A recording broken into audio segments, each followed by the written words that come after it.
Welcome to Daksh academy Ladwa YouTube channel. बच्चों, आज मैं लेकर आया हूँ मैथ्स की मैराथन क्लास जो आपकी एचएससी के एग्जाम से जैसे हरियाणा पुलिस है बहुत इंपॉर्टेंट उसमें रोल प्ले करेगी। अगर मैं बच्चों क्वेश्चनों के लेवल की बात करूँ तो इसमें हमने इजी, मीडियम, डिफिकल्ट हर तरह का क्वेश्चन डाला है और ये क्वेश्चन वो हैं बच्चों जो प्रीवियस ईयर पेपर्स में आए हुए हैं या आ सकते हैं आगे कमिंग एग्जाम में। आप इस क्लास का बेनिफिट कैसे ले सकते हैं, साथ साथ नोट्स बनाइएगा, वीडियो को लास्ट तक देखिएगा और अगर हो सके तो 2-3 बार ज़रूर देखिएगा और जितनी ट्रिक्स हम बता रहे हैं उनको फॉलो कीजिएगा। डेफिनेटली आपका सपना, आपकी जॉब आपको ज़रूर मिलेगा। और जो आपके पास एग्ज़ाम में आपकी अगर मैं बात करूं बहुत सा टाइम आपका सेव होगा, आपका एग्ज़ाम क्लियर हो जाएगा। चलिए स्टार्ट करते हैं। सबसे पहले बच्चों हम देखते हैं शुरुआत में ये 2 क्वेश्चन हैं दिए गए, आप इनको ट्राई भी करके देखें ज़रा। फर्स्ट क्वेश्चन है बच्चों, यहाँ से देखिएगा जो करनी से संबंधित है यानी कि जो सर्ड से संबंधित है वो क्वेश्चन हमें दे रखा है। इसमें आपसे पूछा गया सबसे बड़ी संख्या कौन सी है। पहली बात तो बच्चों ये देखिएगा, इसके अंदर जब कभी कोई भी क्वेश्चन इस तरह से आए सर्ड्स के रूप में तो आप यूँ नहीं कह सकते कि जैसे इसमें 6 है तो 6 सबसे बड़ी संख्या होगी। इसको पहले सॉल्व करना पड़ेगा, हम इनको एक जैसा बनाना पड़ेगा। तो पहले तो आप इसमें देखिएगा ज़रा, जो इसको लिखने का ढंग है उसको हम थोड़ा चेंज करते हैं। जितनी भी आगे क्यूब रूट है या फोर्थ रूट है, जितना भी है इसको हम क्या करेंगे, सभी को इस तरह से पावर की फॉर्म में ले आएंगे। एक बात बच्चों ध्यान रखनी है, जब कभी कोई भी सर्ड्स के रूप में होगी पावर तो वो 1/, में चली जाती है। ध्यान से देखते चले जाओ जरा इसको, हर एग्ज़ाम में लगभग इस तरह के क्वेश्चन जो है वो आ ही जाता है। ओके, पैटर्न को आप एक बार सीख लेंगे तो दिक्कत बिल्कुल भी नहीं आएगी। इसी तरह के क्वेश्चन आगे भी आते रहते हैं। अब यहाँ देखिए हमने सभी पावर्स को इस रूप में लिख दिया। ओके, अब आपने क्या करना है, 2, 3, 4 और 6 फ्यूचर के लिए अभी ध्यान से देख लें जरा। आप जितने भी ये डेनोमिनेटर होते हैं इनका आप एलसीएम फाइंड आउट करते हैं और एलसीएम कितना है बच्चों, यहाँ से 12 आया है। अब सभी में 12 से मल्टीप्लाई करना है आपने इस तरह से। ओके, तो यहाँ पे जब हम 12 से मल्टीप्लाई कर रहे हैं तो कितना बच्चा बच्चों यहाँ से देखिएगा 6। इसी तरह से यहाँ पे 12 से करेंगे तो कितना बचेगा, यहाँ से देखिएगा 4। समझ पा रहे हो इस बात को। इससे क्या हो गया कि यहाँ से इनकी जो पावर्स हैं बच्चों जो आगे हम निकाल पाएंगे वो इजी हो जाएगा हमारे लिए, ठीक है ना। इनको सिंपल करना आसान हो जाएगा। अब यहाँ से देखिएगा तो यहाँ पे कितना हो गया बच्चों, देखिएगा 2 आ गया हमारे पास, ठीक है ना। अब यहाँ से देखिएगा कितना बना हमारे पास, ये 64 और यहाँ से हमारे पास आया 81 और यहाँ से 125 और 36। देखिए अब इजी है इनको ढूंढना कि कौन सी इनमें संख्या बड़ी है कौन सी इनमें संख्या छोटी है। अब हमसे क्या पूछा गया बच्चों, यहाँ से बड़ी संख्या पूछी गई है। तो रिजल्ट में देखिएगा 125 जो है वो सबसे बड़ी संख्या है और ये किसका रिजल्ट है बच्चों, देखिएगा इसका है। तो इसका मतलब जो हमारा यहाँ पे आंसर आएगा वो कितना आएगा, 5 और 4th रूट में जो आएगा ये आंसर हो गया हमारा। क्लियर है। लेकिन इसके बेस पे बच्चों आपसे और भी कई क्वेश्चन पूछे जा सकते हैं, आपसे छोटी संख्या भी पूछी जा सकती है, ठीक है। दूसरा आपसे पूछा जा सकता है आरोही क्रम। आरोही का मतलब क्या होता है बच्चों, इंक्रीजिंग ऑर्डर। और उसके बाद है अवरोही क्रम। अवरोही का मतलब क्या होता है, डिक्रीजिंग। यानी कि एग्जामिनर आपसे ये भी पूछ सकता है भी इनको आरोही क्रम में लगाइए, अवरोही क्रम में लगाइए, छोटी संख्या ज्ञात कीजिए। तो ये 4 तरह के क्वेश्चन एक ही क्वेश्चन में मैंने सॉल्व करवा दिया आपको। आगे नेक्स्ट क्वेश्चन देखिएगा बच्चों, ये वाला क्वेश्चन दिया गया है, इसको कहीं कोई मल्टीप्लाई नहीं करना, कुछ नहीं करना। इनके सबसे पहले तो बेस देखिएगा। बेस का मतलब क्या होता है, जैसे जिसके सर पे पावर है उसको हम बेस बोलते हैं। इस क्वेश्चन में बच्चों कुछ प्रॉपर्टीज यूज होंगी, मैं आपको बताता चल रहा हूँ, जरा ध्यान से नोट करते चले जाएं। जब कभी कोई भी इस तरह से फ्रैक्शन और उसकी पावर माइनस में हो तो आप क्या करेंगे, बस इसको रिवर्स ऑर्डर में लिख देंगे ऐसे रेसिप्रोकल करके, और जो पावर होती है बच्चों वो प्लस में चली जाती है, ठीक है। इससे बेनिफिट क्या हुआ बच्चों हमारा कि जो यहाँ पे बेस था वो सभी का सेम आ गया। और जब कभी बेस सेम हो तो मल्टीप्लिकेशन तो पावर क्या हो जाती है बच्चों, ऐड हो जाती है, ठीक है। तो यहाँ पे कितना आ जाएगा बच्चों, 10 हो गया। और यहाँ पे कितना है 3/4, तो यहाँ पे वैल्यू कितनी है 2x। अब देखिए बेस सेम है तो इनकी पावर भी सेम होनी ज़रूरी है। तो 10 किसके इक्वल होगा, 2x के इक्वल होगा। तो x की वैल्यू कितनी होगी बच्चों, यहाँ से 5, और यही हमें फाइंड आउट करना था। आई होप अच्छे से क्लियर हो गया होगा। कुछ और क्वेश्चन डिस्कस करते हैं।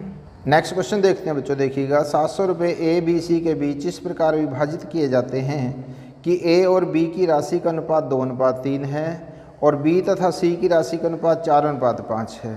तो ABC में प्रत्येक को कितनी राशि प्राप्त हुई, यानी कि हमें ABC की राशि निकालनी है। तो सबसे पहले तो बच्चों आप ये देखिएगा, जो इसमें रेशो दे रखी है ना, आपको डायरेक्ट रेशो नहीं दे रखी है, ठीक है। आपको क्या कहा गया इसमें बच्चों, ए बी की रेशो दे रखी है हमें 2:3, ठीक है, ध्यान से समझ लो जरा इसको।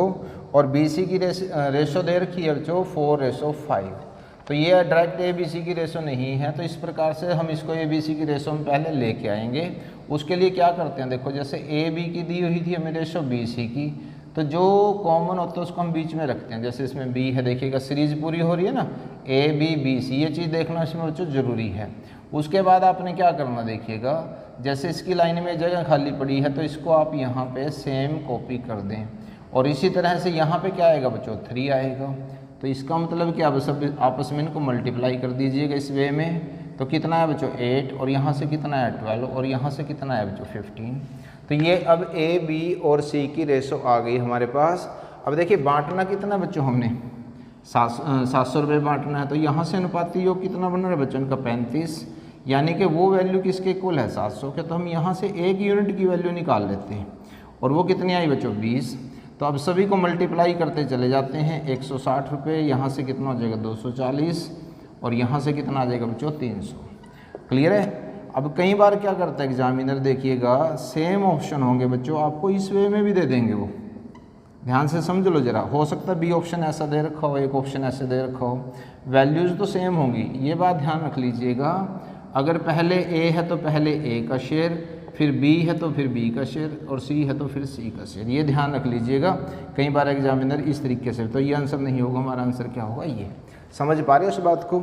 छोटी छोटी बातें आपको बताते चले जाएंगे जहाँ पे आपके एग्जाम के अंदर मिस्टेक्स होती हैं। नेक्स्ट क्वेश्चन देखिएगा बच्चों, ए बी की मासिक आय का अनुपात 6:5 है, और उनका मासिक व्यय यानी कि जो खर्च है वो 4:3 के अनुपात में है। यदि प्रत्येक प्रति माह 400 रुपये की बचत करता है तो उनकी कुल मासिक आय ज्ञात करनी है आपने। ये भी बहुत इंटरेस्टिंग क्वेश्चन है बच्चों, ध्यान से समझिएगा, बहुत ईजी वे में हम इसको करवाएंगे। यहाँ सबसे पहले तो देखिएगा आय जो दे रखी है बच्चों वो ए और बी में इस प्रकार से, उनकी रेशो हमें दे रखी है 6:5।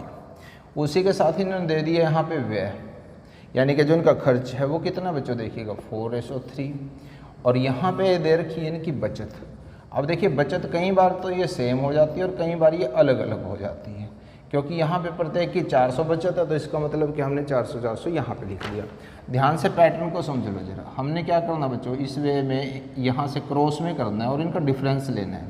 6 × 18, 5 × 20, तो 20 में से 18 गए तो बच्चों कितना होता है 2 होता है। क्लियर, ऐसे डिफरेंस को लिख लो। फिर उसके बाद आपने क्या करना, अब इनका लेना है इसी तरीके से, 4 × 16, ध्यान से समझते चलो, 4 × 12, कितना डिफरेंस आया बच्चों 200, उसको यहाँ पे लिख दो। क्लियर है। इसको हम इस वे में भी कर सकते हैं। दूसरा इसका मेथड एक और क्या है बच्चों, यहाँ से इन दोनों का डिफरेंस निकाल लो बच्चों, कितना हुआ 1।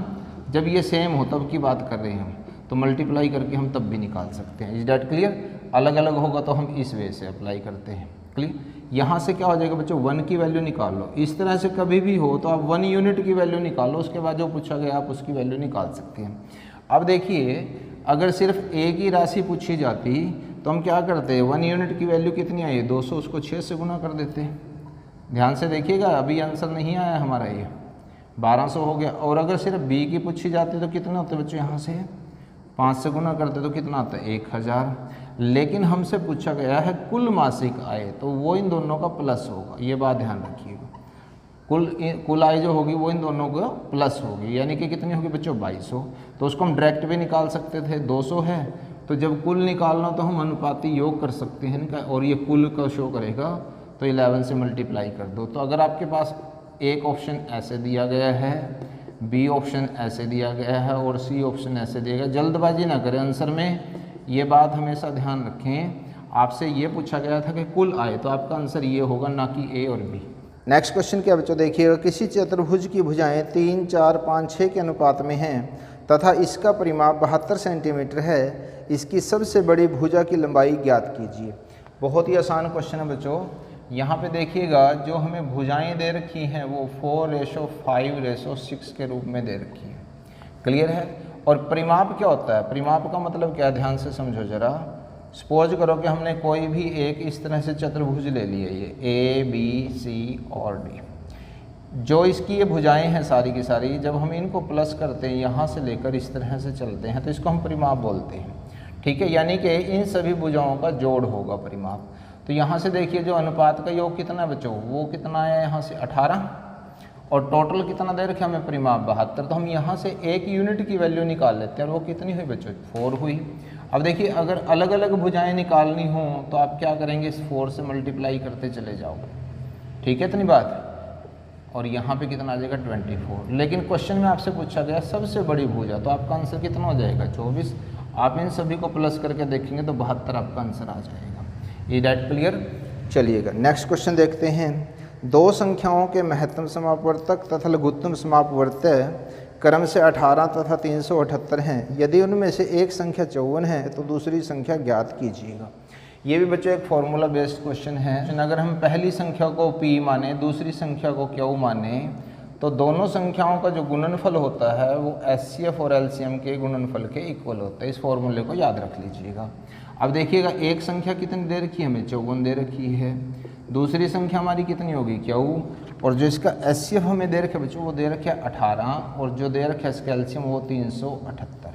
ये डेट क्लियर। अब क्या करेंगे बच्चों, बस हमने इसको कैंसिल करना है। तो जब हम इसको कैंसिल करते हैं यहाँ से तो ये 126 आता है। क्यू की वैल्यू कितनी है 126। That will be your answer. अगर आप इस तरह के क्वेश्चन की और प्रैक्टिस करना चाहते हैं तो चैनल की प्लेलिस्ट में जाकर हर एक क्वेश्चन के ऊपर कंप्लीट वीडियो अलग से तैयार मिलेगी आपको। ओके नेक्स्ट क्वेश्चन देखते हैं बच्चों। एक पिता की आयु और उसके बेटे की आयु का अनुपात 7:3 है। दोनों की आयु का गुणनफल 756 है। 6 वर्षों के बाद उनकी आयु का अनुपात क्या होगा। बहुत ही अच्छा क्वेश्चन बच्चों, ये भी ध्यान से देखो जरा इसको। आपको क्या दिया गया है, फादर और सन की जो एज है, वर्तमान आयु जो है, उनका अनुपात दे रखा है 7:3, और आपको ये कहा गया इन दोनों की जो गुणनफल है आयु का वो कितना है 756। तो बच्चों यहाँ से अगर हम इसको 7x माने और इसको 3x माने, ठीक है ना इतनी बात, क्योंकि ये अनुपात को हटा दिया तो हमने x लिख दिया। अब आपको क्या कहा गया, इन दोनों का जो गुणनफल है वो 756 दे रखा है हमें, ठीक है। इसको बस अब आपने कैंसिल कर देना है। यहाँ से देखिएगा, यहाँ 7 8 56 है तो 0 बीच में आएगी। कई बार बच्चे गलती कर देते हैं और ये नहीं करते यहाँ से, ठीक है। तो एक x ये है, एक x ये, तो x² हो गया। तो x की वैल्यू कितनी आई बच्चों, यहाँ से देखिएगा 6 आ गई। अब जो फादर की एज है, अभी आंसर नहीं आया हमारा बच्चों, फादर की एज है देखो वो कितनी है 7x है ना, तो कितनी हो जाएगी बच्चों 6 से मल्टीप्लाई कर दो उसको, 42 आ गई। जो सन है उसकी एज कितनी हो जाएगी, यहाँ से देखिएगा 18। लेकिन आपसे ये पूछा गया कि 6 साल के बाद, 6 साल के बाद का मतलब क्या है, 6 साल हम इसमें एज और प्लस कर देते हैं, तो फिर हमें ये बताना कि उनका अनुपात कितना आएगा, ठीक है। तो जब आप इसको सॉल्व करते हैं तो ये कितना आ जाएगा बच्चों 2:1 आपका आंसर आ जाएगा। ओके नेक्स्ट क्वेश्चन देखते हैं कि यदि 2500 रुपये का 8% वार्षिक दर से साधारण ब्याज पर निवेश किया जाए तो वह कितने वर्षों में 3300 रुपये हो जाएगा। देखिएगा यहाँ से मूलधन हमें दिया गया है बच्चों 2500 रुपये है, ठीक है, और जो दर है हमारे पास वो कितनी है 8%। यहाँ पे मिश्र धन दे रखा है बच्चों 3300 रुपये, क्लियर है। तो यहाँ से हम क्या फाइंड आउट करेंगे बच्चों, ब्याज फाइंड आउट कर लेंगे। और ब्याज कितना आएगा, यहाँ से देखिए मिश्र धन में से मूलधन को माइनस कर दो 800 आ जाएगा। और हमें फाइंड आउट क्या करना है बच्चों, समय फाइंड आउट करना है। तो जो समय है, समय का फॉर्मूला क्या होता है बच्चों, देखिएगा जो ब्याज है उसको लिखेंगे गुना में 100 लिखेंगे यहाँ पे, और बटे में क्या आता है बच्चों यहाँ से मूलधन। और देखिएगा दर कितनी है बच्चों, यहाँ से 8 है। बस अब आपने क्या करना है, इसको कैंसिल आउट करना है, ठीक है। तो 4 वर्ष जो है वो आपका आंसर आ जाएगा। क्लियर। नेक्स्ट क्वेश्चन है बच्चों, देखिएगा एक रेलगाड़ी 36 किलोमीटर प्रति घंटे की चाल से चल रही है। यदि यह किसी खंबे को 25 सेकंड में पार करती है तो उसकी लंबाई हमें फाइंड आउट करनी है, क्या होगी। तो ध्यान से देखो जरा बच्चों, इसको पहले हम इसको थोड़ा सा डायग्राम से क्लियर करते हैं। सपोज करो कि ये एक रेलगाड़ी है। जब भी रेलगाड़ी किसी खंबे को, किसी खड़े हुए व्यक्ति को या किसी पेड़ को पार करती है तो जो इसकी दूरी होती है ना, जो इसकी डिस्टेंस होती है वो खुद इसकी लंबाई के बराबर होती है। ये बात ध्यान रखिएगा। अब जो इसकी स्पीड है बच्चों दे रखी है हमें वो 36 किलोमीटर प्रति घंटा दे रखी है, ठीक है। तो सबसे पहले तो आप क्या करेंगे, इसको मीटर में चेंज करेंगे। कई बच्चों को यही कन्फ्यूजन हो जाता है, तो इकाई का खास ध्यान रखना। तो अब यहाँ से मीटर पर सेकंड में आ जाएगा 18 दूनी 36, यानी कि 10 मीटर पर सेकंड आ गया अब हमारे पास। अब ये कहा जा रहा है आपको बच्चों, ये 25 सेकंड में बच्चों इस खंबे को पार कर जाती है, ठीक है इतनी बात। तो हमें डिस्टेंस निकालनी है और डिस्टेंस का फॉर्मूला क्या होता है बच्चों, स्पीड इनटू में टाइम। स्पीड कितनी है बच्चों, देखिएगा 10 है और टाइम कितना है 25। तो इसका मतलब 250 जो मीटर है वो गाड़ी की लंबाई आ जाएगी। आई होप समझ में आ रहा होगा। इसी तरह के क्वेश्चन और डिस्कस करते हैं, थोड़ा लेवल उसको बढ़ाते हैं हम, देखिएगा। नेक्स्ट क्वेश्चन में क्या है बच्चों, एक रेलगाड़ी किसी खंबे को 15 सेकंड तथा 100 मीटर लंबे एक प्लेटफॉर्म को 25 सेकंड में पार करती है, इसकी लंबाई हमें फाइंड आउट करनी है। इस क्वेश्चन में देखिएगा बच्चों थोड़ा सा क्या चेंज आया है। यहाँ पे एक गाड़ी है, वो एक खंबे को 15 सेकंड में पार करती है, ठीक है। और वही गाड़ी, उसी लंबाई की सेम गाड़ी किसी प्लेटफॉर्म को जिसकी लंबाई है 100 मीटर, उसको 25 सेकंड में पार करती है। कितने सेकंड में पार करती है बच्चों, 25 सेकंड में पार करती है। अब आप यहाँ देखिएगा, यही गाड़ी यहाँ पे भी इस खंबे को पार करी और यही गाड़ी यहाँ पे इस प्लेटफॉर्म को भी पार कर रही है। समझ रहे इस बात को। तो यहाँ से जो हमारी स्पीड की अगर हम बात करें बच्चों, देखिएगा डिस्टेंस तो ये रही, टाइम हमारा ये रहा, तो जो स्पीड होगी वो कितनी होगी बच्चों, देखिएगा L/, में 15। दोनों केसेस में गाड़ी ही पार कर रही है, तो इसके मतलब गाड़ी की स्पीड जो है वो सेम रहेगी, इस केस में भी और इस केस में भी। यहाँ से डिस्टेंस देखिएगा, डिस्टेंस गाड़ी की लंबाई भी होगी और इस पुल की लंबाई भी होगी। तो यहाँ पे क्या करेंगे बच्चों, देखिएगा हम प्लस कर देंगे 100 और बाई में कितना आ जाएगा 25। इसके बाद हम यहाँ से इसको कैंसिल कर देते हैं, ठीक है। ऐसे आप पैरेलल कैंसिल कर सकते हैं। यहाँ से इसको देखिए कितना आएगा 5L, 3L प्लस में 300 और यहाँ से 2L की वैल्यू कितनी आ जाएगी बच्चों 300। सॉल्व करना बस आगे, तो बस आपने यहाँ से 150 मीटर जो है वो इस गाड़ी की लंबाई आ जाएगी। ओके। ए किसी काम को 18 दिनों में तथा बी उसी काम को 24 दिनों में कर सकता है, वे दोनों मिलकर उस काम को कितने दिनों में पूरा करेंगे। बहुत ही आसान बच्चों एक क्वेश्चन है। ये सिर्फ क्या है बच्चों, ताकि आपके कंसेप्ट क्लियर हो जाए। यहाँ देखिएगा जो ए है बच्चों वो काम को 18 दिनों में कर रहा है और बी जो है वो काम को 24 दिनों में कर रहा है। इस क्वेश्चन को बच्चों करने के कई मेथड हैं, लेकिन आप इस फॉर्मूले से इसको करेंगे तो बहुत आसान हो जाएगा। ध्यान से देखिएगा, जब कभी हमें ए और बी का, यानी कि दो लोग मिलके काम को कर रहे हैं, उनका निकालना काम के वो कितने दिनों में करेंगे, तो हम इस फॉर्मूले का यूज करते हैं बच्चों। देखिएगा इसमें m क्या होगा, जो पहला पर्सन होगा उसके दिनों को हम m लिख देंगे, जो सेकंड पर्सन होगा उसके दिनों को हम n लिख देंगे। यहाँ पे समझ पा रहे हो इस बात को। और दोनों मिलकर काम करेंगे, ये बात ध्यान रखिएगा। दोनों मिलकर जब काम करते हैं तो हम इस फॉर्मूले का यूज़ यहाँ पे डायरेक्ट कर सकते हैं। तो यहाँ पे क्या होगा बच्चों, देखिएगा 18 गुना में 24 आ जाएगा और नीचे जब आप करोगे तो बच्चों कितना आ जाएगा यहाँ पे 42। आप यहाँ से इसको कैंसिल कर दीजिएगा। जब आप इसको कैंसिल करते हैं तो कितना बनता है बच्चों, देखिएगा 3 से कैंसिल 6 से कैंसिल हो गया बच्चों यहाँ पे। तो ये कितना है 72 बाई में 7। आगे ये डिवाइड नहीं हो तो कितना आ जाएगा बच्चों 2 बाई में 7 डेज आ जाएगा।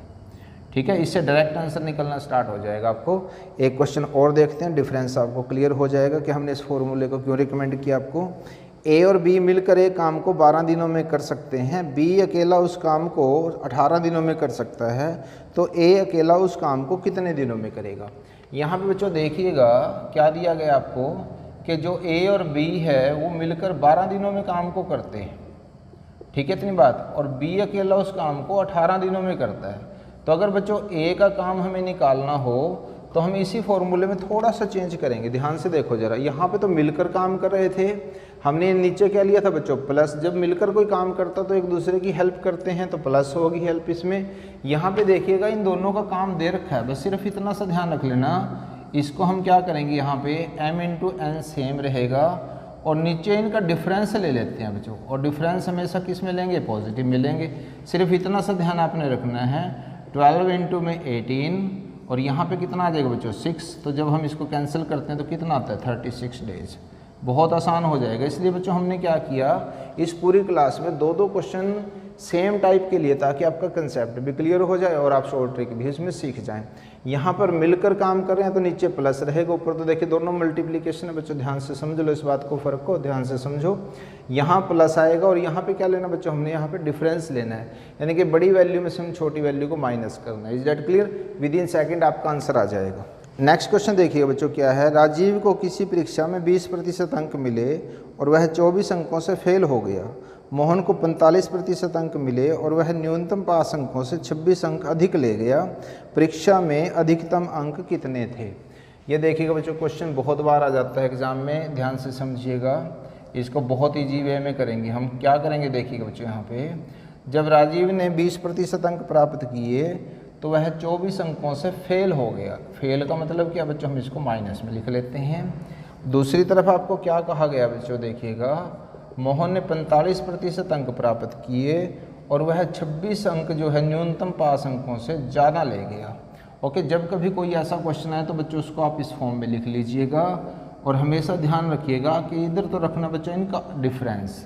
यहाँ पे कितना है देखिएगा बच्चों, 25% हो गया। यहाँ एक में फेल हो रहा है और एक में पास से ज़्यादा अंक ले लिए उसने न्यूनतम पास अंकों से, समझ रहे हो। जब यहाँ पे फेल और पास, पास और फेल हो तो आपने इन दोनों को प्लस कर देना है। ठीक है, इतनी बात। 4 तरह के क्वेश्चन इसमें बन जाते हैं बच्चों। अगर यहाँ दोनों जगह ज़्यादा ले तब माइनस करना है, कम ले तब भी माइनस करना है, लेकिन अगर कम या ज़्यादा हो तो प्लस कर लेना। इस बात को नोट कर लो अच्छे से। तो 1% की वैल्यू निकाल लेंगे बच्चों, यहाँ से कितनी आ जाएगी 2, और टोटल होता है बच्चों 100%। तो इसका मतलब कुल अंक कितने हो गए बच्चों, यहाँ से देखिएगा 200 आ गए। एक मेथड बच्चों हम इसमें और अप्लाई कर सकते हैं। यहाँ पे देखिएगा हम कोई ऐसा नंबर ढूंढे जिससे यहाँ 100 बन जाए, तो यहाँ पे भी आप इसी तरीके से मल्टीप्लाई करके ऐसे भी कर सकते हो डायरेक्ट। ओके, एक क्वेश्चन बच्चों और डिस्कस करते हैं। एक परीक्षा में ए ने 30% अंक प्राप्त किए और वह 6 अंकों से फेल हो गया। बी ने 40% अंक प्राप्त किए और न्यूनतम पास अंकों से 6 अंक अधिक ले गया। परीक्षा में न्यूनतम पास प्रतिशत अंक ज्ञात कीजिए। तो इस क्वेश्चन में और पहले क्वेश्चन में जो डिफरेंस आया बच्चों वो देख लो जरा क्या है। बाकी तो चीज़ें सेम रहेंगी इसके अंदर। ए ने क्या किया बच्चों, 30% अंक प्राप्त किए और वह 6 अंकों से फेल हो गया। ठीक है, और दूसरी तरफ जो बी ने बच्चों वो 40% अंक प्राप्त किए और वो 6 अंक जो है न्यूनतम पास अंकों से ज़्यादा ले गया। देखिएगा यहाँ तक तो सेम है। तो पहले क्या करेंगे बच्चों, हम इसमें क्या करेंगे, इधर डिफरेंस करेंगे 10%, और यहाँ पे देखिए फेल और पास में है तो कितना हो जाएगा बच्चों, 12 हो जाएगा। अभी मैंने आपको क्या समझाया था कि अगर यहाँ किसी नंबर से मल्टीप्लाई करने से 100 बनता है तो हम उससे कर देंगे। यहाँ देखिएगा 10 है यहाँ पे, तो 10 से मल्टीप्लाई करोगे तो कितना आ जाएगा 100%, यानी कि एक जीरो बच्चों इसके साथ और लगा दो आप। समझ में आया। अब देखिए अगर ये कुल अंक पूछते यहाँ पे तो हमारा आंसर यहाँ तक आ गया, लेकिन आपसे ये पूछा है कि न्यूनतम पास प्रतिशत अंक हमने बताने हैं। अब देखिए बच्चों, चाहे तो आप ये वाला उठा लो यहाँ से एक, और चाहे आप इसको कर लो। इसको अगर हम लेके चलते हैं तो क्या है देखिएगा, सिंपल वे में समझाता हूँ, ध्यान से समझ लो जरा, पॉइंट समझने का। ये 30% अंक तो बच्चों ले ही लिए थे इसने, ए ने यहाँ पे। ठीक है, 6 अंकों से वो फेल हो गया था। आपने क्या करना बच्चों, न्यूनतम पास अंक के लिए जितने भी अंक हैं ना उसी का प्रतिशत अलग से निकाल लो, और 6 अंक बटे में क्या करोगे बच्चों, यहाँ से देखिए 120, और प्रतिशत निकालने के लिए क्या करोगे यहाँ पे 100, यानी कि जो अंक यहाँ दे रखे हैं ना उसी का प्रतिशत निकाल लो। बस सिर्फ इतना सा काम आपने इसमें करना है। तो यहाँ पे कितना आ जाएगा बच्चों, 5% आ जाएगा। ये 30 और 5 कितने होते हैं बच्चों, 35%। यानी कि जो मिनिमम पास मार्क्स हैं, प्रतिशत, वो कितना है बच्चों, 35% है।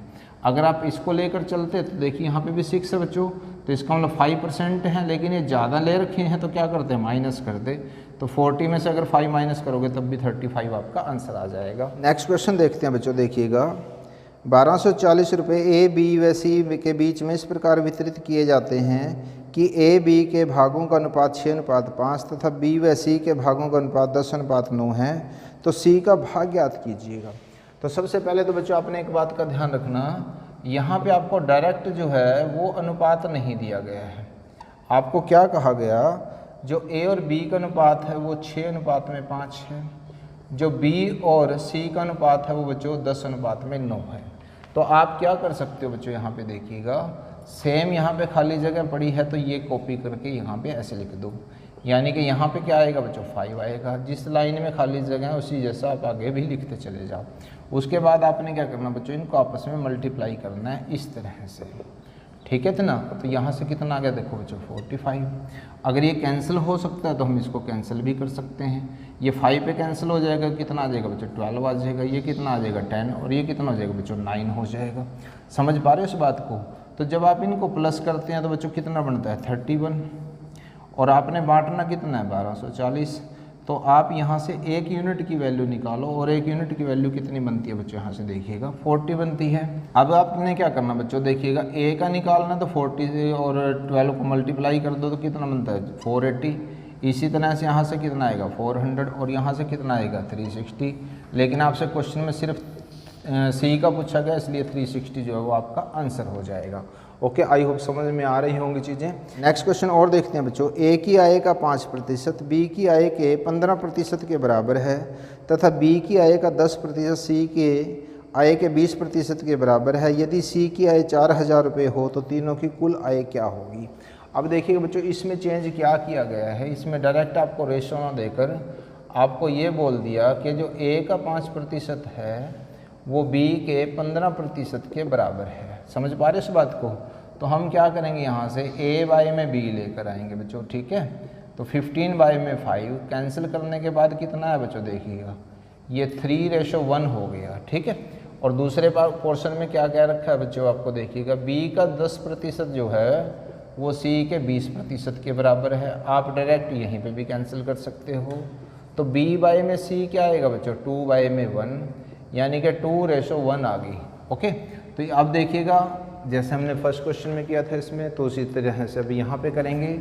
तो a/b और c हम इनका यहाँ पे अनुपात निकालते हैं, तो ये 3:1 आ जाएगा और ये 2:1 होगा, ठीक है। तो सेम वही चीज़ बच्चों यहाँ पे भी अप्लाई करेंगे, ठीक। 2 यहाँ आ जाएगा और 1 को हम यहाँ लिख देंगे। उसके बाद हमने यहाँ पे क्या करना बच्चों, देखिएगा इनको मल्टीप्लाई करके लिख देना बस यहाँ पे। तो ये टोटल कितना बना बच्चों, 9 बना है। अब क्वेश्चन में आपको क्या कहा गया, देखिएगा जो C की वैल्यू है बच्चों वो दे रखी है 4000, ठीक है। C की वैल्यू कितनी दे रखी है बच्चों 4000 और उसके रेशो में कितना बच्चों 1 है। तो इसका मतलब 1 यूनिट किसके बराबर होगा बच्चों, देखिएगा 4000 के बराबर होगा। और आपसे ये पूछा गया कि कुल आय क्या है। कुल आय का मतलब क्या है, इन सभी का प्लस करेंगे हम। तो यहाँ से क्या करेंगे, तो 9 किसके इक्वल हो जाएगा बच्चों, देखिएगा 36000 के इक्वल आ जाएगा यहाँ से 9 की वैल्यू। तो कुल आय कितनी हो जाएगी 36000 हो जाएगी। इज दैट क्लियर, समझ पा रहे हो। इनका अलग अलग वैल्यू निकाल के भी हम इसमें प्लस कर सकते हैं। नेक्स्ट क्वेश्चन बच्चों और देखते हैं। किसी धन का साधारण ब्याज की एक विशेष दर से 3 वर्ष का मिश्र धन 2300 रुपये तथा 5 वर्ष का मिश्र धन 2500 रुपये है, तो मूलधन कितना होगा। देखिएगा बच्चों, ध्यान से समझिएगा इस क्वेश्चन को। आपको ये कहा गया है, देखिए मूलधन तो सेम ही रहेगा बच्चों। एक तरफ आपको दे रखा है 5 साल का साधारण ब्याज और वो कितने के इक्वल दे रखा है बच्चों, 2500 रुपये के इक्वल दे रखा है। और दूसरा आपको ये दे रखा है अभी 3 साल का साधारण ब्याज, अगर हम उसमें प्लस करें तो वो मिश्र धन आपको दे रखा है 2300 रुपये। समझ पा रहे हो इस बात को। तो यहाँ से देखिएगा बच्चों क्या है, माइनस कर देते हैं, कैंसिल हो गया। तो 2 साल का जो साधारण ब्याज होगा वो किसके बराबर आया बच्चों, यहाँ से 200 के बराबर आया, क्योंकि साधारण ब्याज सभी सालों के लिए एक जैसा रहता है। तो ये 1 वर्ष का साधारण ब्याज आ जाएगा आपके पास, वो कितना आ जाएगा बच्चों 100 रुपीज़, ठीक है। आपसे क्या पूछा गया, मूलधन को निकालना। हमने यहाँ देखिएगा जो ये 2300 है इसमें 3 साल का ब्याज शामिल है, तो हम यहाँ से 3 साल का ब्याज आसानी से निकाल सकते हैं। कितना हो जाएगा बच्चों 300। तो मूलधन कितना बनेगा बच्चों, देखिएगा मिश्र धन कितना है 2300, उसमें से 300 को कर दो माइनस, तो कितना आ गया बच्चों, ये 2000 रुपये आ गया मूलधन। समझ पा रहे हो, बहुत इजी क्वेश्चन है। नेक्स्ट क्वेश्चन और देखते हैं। कोई धन राशि 4 वर्षों में 750 रुपये तथा 7 वर्षों में 900 रुपये हो जाती है, साधारण ब्याज की दर ज्ञात कीजिए। इस क्वेश्चन में बच्चों मूलधन निकालना था। अब जो नेक्स्ट क्वेश्चन है उसमें बच्चों हमें दर निकालनी है, बाकी चीज़ें सेम रहेंगी इस क्वेश्चन में। यहाँ पे क्या कहा गया, देखिएगा मूलधन है और 7 साल का ब्याज है हमारा, क्लियर है। 7 वर्ष का ब्याज कितना दे रखा है बच्चों, वो 900 रुपये दे रखा है। इसी तरह से जो दूसरे में दिया गया है वो आपको 4 साल का ब्याज दे रखा है और वो कितना है बच्चों, देखिएगा 750 रुपये है, ठीक। बाकी तो सेम रहेगा जैसे हमने फर्स्ट क्वेश्चन में किया था। कैंसिल हो गया, यहाँ से 3 साल का ब्याज आ जाएगा हमारे पास, 3 वर्ष का ब्याज कितना है बच्चों, देखिएगा 150 रुपये आया, ये 3 ईयर्स का है। 1 साल का ब्याज क्या हो जाएगा बच्चों, देखिएगा यहाँ से 50 रुपये हो गया। अब यहाँ देखिए कितना है, 4 है तो 4 से गुना कर दो यहाँ पे, तो ये कितना हुआ बच्चों 200। तो मूलधन क्या बनेगा बच्चों, देखिएगा 200 को हम इसमें से माइनस कर देते हैं, तो कितना है बच्चों 550 आ गया हमारे पास, ठीक। अब हमें दर निकालनी है। क्या निकालनी है? दर। दर का फॉर्मूला क्या होता है? ब्याज इंटू में 100 और नीचे क्या आएगा? मूलधन और समय। अब यहाँ देखिएगा, यहाँ बच्चे कई बार कंफ्यूज हो जाते हैं, थोड़ा सा ध्यान से देखिएगा। 1 साल का ब्याज भी हमारे पास है, 4 साल का ब्याज भी है और 3 साल का ब्याज भी है। ठीक है, हम क्या करेंगे, कैलकुलेशन को कम करने के लिए 1 साल का ब्याज ले लेते हैं। यहाँ पे 1 साल का ब्याज कितना है? 50 रुपये है, तो गुना में 100 करेंगे। मूलधन कितना है वो बच्चों यहाँ से देखिएगा 550 है। ठीक है, और समय यहाँ पे 1 वर्ष आएगा। क्लियर है? अगर आप ये लेते हैं 4 साल का ब्याज तो यहाँ 200 लिखेंगे और यहाँ पे कितना लिखेंगे? 4 लिखेंगे। बस उसके बाद बच्चों आपने क्या करना, कैंसिल कर देना इसको। ठीक है, तो ये कितना है बच्चों? 100 बाय में 11, यानी कि यहाँ से 9:1 बाय में 11 आंसर आ जाएगा आपका। नेक्स्ट क्वेश्चन देखते हैं बच्चों। 270 मीटर लंबी एक रेलगाड़ी 25 किलोमीटर पर हार की चाल से चल रही है। 2 किलोमीटर प्रति घंटे की चाल से विपरीत दिशा से आते हुए मनुष्य को वह कितने समय में पार कर लेगी? बच्चों कोई भी क्वेश्चन हो उसकी लैंग्वेज को बड़े अच्छे से समझिएगा। यहाँ पे आपको क्या कहा गया है कि 270 मीटर लंबी एक रेलगाड़ी है, 25 किलोमीटर प्रति घंटे की चाल से वो चल रही है। ठीक है, जिस दिशा में ये जा रही है उसके विपरीत दिशा में 2 किलोमीटर प्रति घंटे की चाल से कोई पर्सन दौड़ा चला आ रहा है। हमसे ये पूछा गया कि ये जो गाड़ी है इस पर्सन को कितने समय में पार करेगी। तो सबसे पहले तो बच्चों डिस्टेंस की अगर हम बात करें तो डिस्टेंस हम यहाँ पे देखिएगा ये मीटर में है, और स्पीड जो है बच्चों देखिएगा जब डायरेक्शन अपोजिट होगी तो हम दोनों को प्लस कर देते हैं, क्योंकि एक दूसरे की हेल्प करेंगे क्रॉस करने में। तो ये कितना आ गया बच्चों यहाँ से देखिएगा 27 किलोमीटर पर हार। अगर आप इसके मीटर पर सेकंड बनाते हैं तो 5/18, तो 9 दूनी 18 और 9 तिये 27, तो ये कितना आ जाएगा बच्चों 15/2 मीटर पर सेकंड। क्लियर है? और टाइम की बात हमें है यहाँ पे निकालना। ओके, तो वो क्या आएगा बच्चों? डिस्टेंस बाय में स्पीड। इसका मतलब क्या है 270, और नीचे क्या आएगा बच्चों देखिएगा 15/2, तो इसका मतलब क्या है 270, 2 यहाँ पे चला जाएगा और 15 रह जाएगा बच्चों यहाँ पे। अब हम क्या करेंगे बच्चों देखिएगा, इसको कैंसिल कर देते हैं, तो यहाँ से कितना आ जाएगा बच्चों 36 सेकंड आ जाएगा, यानी कि वो 36 सेकंड में उस पर्सन को पार कर जाएगी। ठीक है, इतनी बात। नेक्स्ट क्वेश्चन और देखते हैं बच्चों। एक 130 मीटर लंबी एक रेलगाड़ी एक पुल को 90 किलोमीटर प्रति घंटे की चाल से चलते हुए 21 सेकंड में पार करती है, तो पुल की लंबाई हमें ज्ञात करनी है। हमें बच्चों इस क्वेश्चन में देखिएगा क्या दिया गया, जो गाड़ी की लंबाई है वो 130 मीटर दे रखी है और वो किसी पुल को पार करती है, उसकी लंबाई हम मान लेते हैं L मीटर। ठीक है, और हमें इस पुल की लंबाई ही ज्ञात करनी है। तो जो डिस्टेंस होगी बच्चों वो तो सारी की सारी इन दोनों को, पुल हो या यहाँ पे प्लेटफॉर्म हो उसको, और प्लस में गाड़ी की लंबाई को प्लस करेंगे तो हमारे पास कुल लंबाई आ जाएगी। ठीक है, इतनी बात। अब स्पीड देखिएगा बच्चों यहाँ पे कितनी दे रखी है 90 किलोमीटर पर हार। तो सबसे पहले तो हम क्या करेंगे बच्चों, इसको मीटर पर सेकंड में चेंज करेंगे 5/18 से, तो ये कितनी आ गई बच्चों देखिएगा 25 मीटर पर सेकंड आ गई। ठीक है, इतनी बात। और टाइम दे रखा है बच्चों यहाँ पे 21 सेकंड। अब जो डिस्टेंस का फॉर्मूला होता है वो होता है स्पीड इंटू में टाइम। डिस्टेंस यहाँ पे कितनी है बच्चों देखिए 130 प्लस में L है। अब यहाँ से स्पीड कितनी है देखिएगा हमारी 25, और जो टाइम है वो कितना बच्चों 21। तो जब आप इसको मल्टीप्लाई करते हैं तो ये आता है 525। ठीक है, तो L की लंबाई कितनी आ जाएगी बच्चों 130 को माइनस कर दो तो 395 मीटर, और ये जो L है ये किसकी लंबाई है बच्चों यहाँ से देखिएगा पुल की लंबाई है। तो आपका आंसर जो है वो 395 मीटर आ जाएगा। चलिए देखिएगा, सबसे पहले मैं इसका शॉर्ट मेथड बता दूं आपको। आपने बच्चों क्या करना है, इसमें जैसे 15 है इसकी इस तरह से ब्रेक कर दीजिएगा इसको 2 फैक्टर्स में, 5 3 जा 15। करना कैसे है देखो, 5 और 3 को जब आप प्लस करते हैं तो बच्चों कितना आना चाहिए 8 आना चाहिए हमारे पास। ठीक है, बस ये इतना सा काम आपने इसमें करना है और आपका आंसर आ जाएगा। ओके, तो हमने इस पोर्शन को इस तरह से लिख दिया 2 इंटू में √5 √3।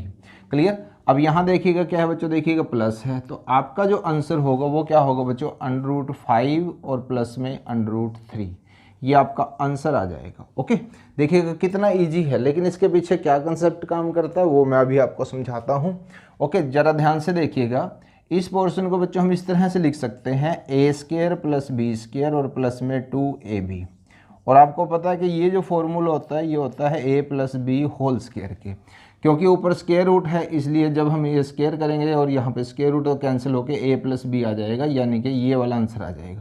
अब देखिएगा कैसे इसको हम अप्लाई करते हैं, इसमें ध्यान से देख लीजिएगा ज़रा। यहाँ पे बच्चों देखिएगा हमने 15 को 5 और 3 में कन्वर्ट किया था, ठीक है ना, ये 2 है, यानी कि ये पोर्शन तो हमारे पास है, हमें सिर्फ ये पोर्शन देखना है कि ये पोर्शन कैसे बनेगा। ओके, तो हम क्या लिख सकते हैं, देखो बच्चों 5 और 3 इस तरह से भी तो हम इसको लिख सकते हैं, क्लियर है इतनी बात। लेकिन हम इसको क्या लिख सकते हैं, यहाँ से देखिएगा स्क्वायर कर देंगे इसका स्क्वायर रूट करके, ठीक है। और यहाँ पे भी हम क्या लिख सकते हैं इसको 5 इंटू में √3। इसका मतलब क्या बच्चों देखिएगा, ये आपको रिप्रेजेंट करेगा a square plus b square और प्लस में 2ab, क्लियर है। तो ये किसके इक्वल आएगा, देखिएगा a plus B whole square के इक्वल आएगा, यानी कि √5 प्लस में √3 का स्क्वायर हो जाएगा यहाँ से, और ऊपर क्या बच्चों स्क्वायर रूट, तो इसलिए यहाँ पे क्या आएगा √5 प्लस में √3। इसको आप इक्वल टू 1 a प्लस में b होल स्क्वायर भी लिख सकते हो, ठीक है इतनी बात। तो यहाँ से देखिएगा स्क्वायर रूट से स्क्वायर कैंसिल हो गया हमारा, तो ये बचा हमारे पास √5 प्लस में √3। तो अगर बच्चों यहाँ पे माइनस होता तो सिर्फ आपने यहाँ पे क्या डालना था, माइनस डालना था। आई होप ये क्लियर हो रहा होगा बिल्कुल। अब देखिएगा इस क्वेश्चन को आप कितना ईजी कर पाते हैं। सबसे पहले तो ये देखिएगा जो a plus B whole square या a minus B whole square का फॉर्मूला वो बनाने की कोशिश हम इसमें करते हैं। तो बच्चों हम यहाँ से सिर्फ इतना लिखेंगे, देखिएगा 4 को हम कैसे लिख सकते हैं, 2 इंटू 2 और इंटू में √3, ठीक है। तो ये a को रिप्रेजेंट करेगा और ये किसको रिप्रेजेंट करेगा, b को रिप्रेजेंट करेगा, ठीक है। अब यहाँ पे क्या देखो बच्चों माइनस है, तो इसका मतलब इन दोनों के बीच में आपने माइनस लिख देना है और आपका आंसर आ जाएगा। ये शॉर्टकट मेथड हो जाएगा आपके लिए। तो ये सिर्फ समझाने के लिए था, इस तरह से आप ऐसे क्वेश्चनों को डायरेक्ट कर सकते हैं। ओके, आई होप क्लियर हो रहा होगा। आज बच्चों हम आपको फिर से एक क्वेश्चन दे रहे हैं। इस क्वेश्चन को आपने सॉल्व करके इसका आंसर कमेंट बॉक्स में लिखना है। और बच्चों हर क्वेश्चन के जितने भी हम क्वेश्चन डिस्कस करते हैं उसमें डिटेल में अलग से वीडियोस ज़रूर बनाई गई हैं, तो आप चैनल की प्लेलिस्ट में जाकर उन वीडियोस को देख सकते हैं। ओके, नेक्स्ट क्वेश्चन देखते हैं बच्चों। देखिएगा कितने वर्षों में कोई राशि 10% वार्षिक साधारण ब्याज की दर से अपने का 3 गुना हो जाएगी। ओके, ऐसे क्वेश्चनों को बच्चों सॉल्व करने के लिए हम आपको एक मेथड बताते हैं। यहाँ से देखिएगा, अगर हमें दर की बात है यानी कि हमें रेट ऑफ इंटरेस्ट निकालना है, तो n माइनस में 1 और इंटू में 100 और बाय में आ जाएगा आपके पास t यानी कि समय। ये फॉर्मूला लिखवा रहा हूँ बच्चों, अभी यूज करना भी बताऊँगा इसको कैसे करना हमने। और अगर हमें समय निकालना है यानी कि t निकालना है तो क्या हो जाएगा बच्चों, देखिएगा यहाँ से n माइनस में 1 इंटू में 100 और बाय में आ जाएगा आपका r यानी कि दर आ जाएगी। पहले तो इस फॉर्मूले को समझ लीजिएगा कि अगर आपको दर निकालनी है, समय दे रखा है और आपको ये बोला जाए कि इतने गुना हो जाती है, तो आपने ये वाला फॉर्मूला लगाना है। और अगर समय निकालना है तो आपने ये वाला फॉर्मूला लगाना है। एक्चुअली ये दोनों फॉर्मूले एक ही जैसे हैं, सिर्फ आपने क्या करना, आर को यहाँ रिप्लेस कर देना और टी को यहाँ पे रिप्लेस कर देना। जैसे क्वेश्चन में आपको दिया गया है, इसमें आर आपको दे रखा है बच्चों देखिएगा 10% और एन की वैल्यू दे रखी है 3, ठीक है। तो हमें टाइम निकालना है यानी कि हम ये वाला फॉर्मूला यूज करेंगे। तो t की जो वैल्यू आएगी बच्चों कितनी आएगी, देखिएगा 3 माइनस में 1। और ये क्वेश्चन इस तरह का बच्चों बहुत बार पूछ लिया जाता है एग्जाम के अंदर, बिल्कुल डायरेक्ट क्वेश्चन आपका आंसर आ जाएगा। तो 0 के साथ 0 कैंसिल हो जाएगी, 3 माइनस में 1 कितना होता है 2। 2 को 10 से मल्टीप्लाई करेंगे बच्चों, इसका आंसर आ जाएगा 20 ईयर्स। क्लियर है बच्चों, बहुत ईजी है। नेक्स्ट क्वेश्चन और देखते हैं, इसी जैसा क्वेश्चन है एक और। एक निश्चित राशि निश्चित ब्याज की दर से 7 वर्षों में 2 गुना हो जाती है। ओके, इतना पोर्शन तो इसी क्वेश्चन जैसा है। तो वह राशि उसी ब्याज की दर से कितने वर्षों में 5 गुनी हो जाएगी। यानी कि हम क्या कर सकते हैं बच्चों, इन दोनों फार्मूलों का भी यूज कर सकते हैं इसमें, और एक हम अलग से एक फार्मूला और कर सकते हैं इसमें यूज। देख लीजिएगा जरा ध्यान से, n1 माइनस में 1 और n2 माइनस में 1, इस फॉर्मूले को ज़रा ध्यान से देखिएगा। जब बच्चों आपसे 2 बार पूछा जाए, जैसे यहाँ पे आपको पूछा गया है कि पहले में आपको दे रखा है कि 2 गुना और दूसरे में दे रखा है आपको 5 गुना, यानी कि ये 2 गुना आ जाएगा आपके पास और ये 5 गुना आ जाएगा। तो इस तरह से हम इस फॉर्मूले को डायरेक्ट यूज कर देंगे इसमें। तो यहाँ पे देखिएगा 7 वर्ष दिया गया है और ये निकालना कि कितने वर्षों में। अब पहले वाला जो n1 है वो कितना दे रखा है बच्चों, 2 गुना दिया गया आपको। दूसरा n2 कितना बच्चों 5 दे रखा है, यानी कि यहाँ ये आ जाएगा आपके पास। तो 2 माइनस 1 कितना होता है बच्चों 1 और 5 माइनस में 1 कितना होता है बच्चों 4। तो 4 को हम इसके साथ मल्टीप्लाई कर देंगे और T2 को यहाँ पे कर देंगे। तो इसका मतलब क्या है, 7 4 जा कितने होते हैं 28, यानी कि ये आपके पास डायरेक्ट आंसर आ जाएगा। क्लियर है। तो अगर सिंगल आपसे पूछे R या T तो आप ऐसे कर सकते हो, और अगर इस तरह से 2 में आ जाए तो आप ये वाला फॉर्मूला भी इसमें यूज कर सकते हो। नेक्स्ट क्वेश्चन और देखते हैं बच्चों।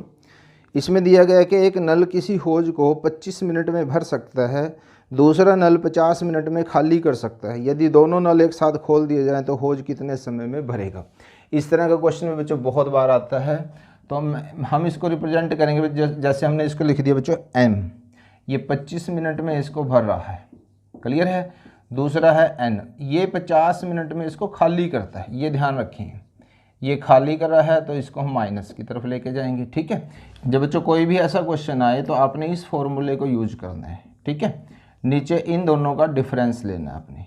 तो यहाँ से देखिएगा 25 इंटू में 50, और दोनों का डिफरेंस कितना आएगा बच्चों 25। तो इससे कैंसिल हो गया, यानी कि 50 मिनट आपका आंसर आ जाएगा। ठीक है। इसी क्वेश्चन को आप इस मेथड से भी कर सकते हो। देखिएगा, अगर आपने इस मेथड से करना, इन दोनों का एलसीएम लिख लीजिएगा। यहाँ पे कितना एलसीएम आएगा बच्चों 50 आएगा, यानी कि 50 यूनिट इन्होंने काम करना है। 25 से जब हम डिवाइड करते हैं तो बच्चों यहाँ पे प्लस का 2 लिखेंगे, क्योंकि ये जो नल है ये खाली कर रहा है। क्या कर रहा है बच्चों, खाली करता है, इसलिए हम इसका माइनस में लिखें। 50 को 50 से डिवाइड किया तो -1 आ गया हमारे पास। ठीक है। अब यहाँ देखिए बच्चों, इनको 50 यूनिट टोटल काम करना है। क्लियर है। और अगर आप इसको देखें, ये नल 2 यूनिट पानी डाल रहा है और 1 यूनिट जो है उसमें से निकाल रहा है, जो ये वाला नल है। तो इसका मतलब वो 1 मिनट में कितना काम कर पा रहे हैं, 1 यूनिट। क्लियर। करना कितना है 50, तो आप इसको डिवाइड करके इसका आंसर तब भी आपके पास 50 मिनट आ जाएगा। तो चाहे आप इसको इस फॉर्मूले से करें और चाहे आप इसको इस फॉर्मूले से करें, बहुत ईजी आपके लिए हो जाएगा। नेक्स्ट क्वेश्चन देखते हैं बच्चों। देखिएगा, एक ट्रेन 40 किलोमीटर पर हार की चाल से चलती है, एक आदमी 25 किलोमीटर पर हार की चाल से समान दिशा में, ये बात बच्चों ध्यान से नोट करने वाली है, समान दिशा में ट्रेन के समांतर चल रहा है। यदि ट्रेन 48 सेकंड में उस आदमी को पार करती है तो ट्रेन की लंबाई ज्ञात करनी है। तो बच्चों देखिएगा, इस तरह के क्वेश्चंस हम पहले भी डिस्कस कई बार कर चुके हैं। इसको बच्चों हम डायग्राम से करेंगे। यहाँ पे देखिएगा, मान लीजिएगा जो ट्रेन की लंबाई है वो L मीटर है। ठीक है। जो इसकी स्पीड है ट्रेन की वो 40 किलोमीटर पर हार है, और जो पर्सन है वो 25 किलोमीटर पर हार की स्पीड से। और बच्चों ध्यान ये रखना है कि ये दोनों एक ही दिशा में जा रहे हैं। क्लियर है। तो यहाँ से ध्यान ये रखने वाली बात है कि जब ये एक दिशा में जाएंगे तो हम इन दोनों की जो सापेक्ष चाल होगी वो माइनस कर देंगे एक दूसरे में से, यानी कि 15 किलोमीटर पर हार लेंगे हम यहाँ से। क्लियर है। तो यहाँ पे डिस्टेंस जो होगी बच्चों वो तो होगी ट्रेन की लंबाई, और जो स्पीड बच्चों आएगी इसमें वो आएगी 15 किलोमीटर पर हार। अब यहाँ देखिएगा, टाइम हमें दे रखा है और वो टाइम दे रखा है 48 सेकेंड, कि यानी कि जो ये ट्रेन है इस पर्सन को ये 48 सेकंड में पार कर जाती है। अब ध्यान रखने वाली बात बच्चों ये है कि जो स्पीड है वो किलोमीटर पर हार में है और जो टाइम है वो सेकंड में है। तो हमें डिस्टेंस निकालनी है, यानी कि लंबाई निकालनी है इसकी ट्रेन की। तो इसके लिए क्या होगा बच्चों, देखिएगा डिस्टेंस का जो फॉर्मूला होता है S इंटू में T होता है। अब S की जो वैल्यू है बच्चों वो 15 है। क्लियर है। लेकिन ये किलोमीटर पर हार में है, तो हम क्या करेंगे, इसको पहले मीटर पर सेकेंड में कन्वर्ट करेंगे, यानी कि 5/18, और इनटू में क्या आएगा बच्चों 48 सेकंड। तो हम यहाँ से कैंसिल कर देंगे। देखिएगा बहुत इजी हो जाएगा अब आपके लिए ये। क्लियर है। तो यहाँ से कितना आएगा 200 मीटर, ये आएगी हमारे पास ट्रेन की लंबाई। क्लियर है। नेक्स्ट क्वेश्चन देखते हैं। मोहन की वर्तमान आयु अपनी पुत्री की वर्तमान आयु से दोगुनी है। यदि पुत्री की वर्तमान आयु 20 वर्ष है तो कितने वर्ष पूर्व मोहन की आयु अपने पुत्री की आयु की 3 गुना थी। अब यहाँ ध्यान रखने वाली बात बच्चों ये है, देखिएगा ये मान के चलते हैं हम, जो मोहन है उसकी वर्तमान आयु है, और ये है उसकी जो डॉटर है, जो उसकी पुत्री है उसकी वर्तमान आयु। यहाँ पे देखिए दे रखा है जो डॉटर है उसकी जो वर्तमान आयु है वो 20 वर्ष है, और मोहन की जो वर्तमान आयु है वो पुत्री की आयु की डबल है, यानी कि वो कितनी हो जाएगी बच्चों 40। समझ पा रहे हो इस बात को। जो मोहन की आयु है वो अपनी पुत्री की आयु की दुगनी है। अब आपसे क्या पूछा गया भी कितने वर्ष पहले जो मोहन की आयु है अपनी पुत्री की आयु की 3 गुना थी। अब मान के चलते हैं कि वो k वर्ष की बात करते हैं। कितने की करते हैं, k वर्ष पहले की बात करते हैं। तो k वर्ष पहले जो मोहन की आयु होगी वो कितनी होगी 40 माइनस में k, और जो पुत्री की आयु होगी वो 20 माइनस में k।